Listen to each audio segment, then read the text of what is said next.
Okay, sa tutorial po na ini ay itutugdo ko kung paano ka mo mag-create o maggibo nin sa diri nindong channel sa YouTube.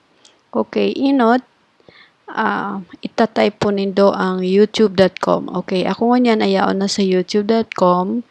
So, ang next na gigibuhon po ay kita ay ma-sign in. I-click po nindo ini, okay.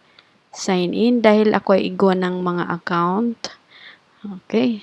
So, ika po ay mayo pa. So, ang gigibuhon mo, okay, you have to create your account. Okay, so create. Ayan. Mapili ka lang po kung for myself or para sa business. If it is for myself, so ayan, click po nindo ang for myself. Okay, wait lang. Oh, okay, yan. So, ayan, fill upan po nindo yan. Then, magibo ka ning sa diri mo ning email address para sa Google account.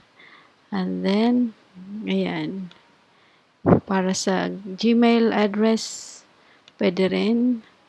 Kung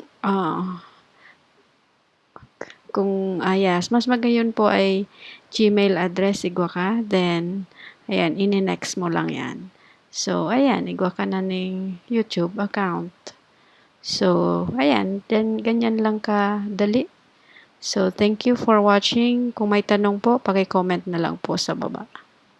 Thank you for watching. Bye.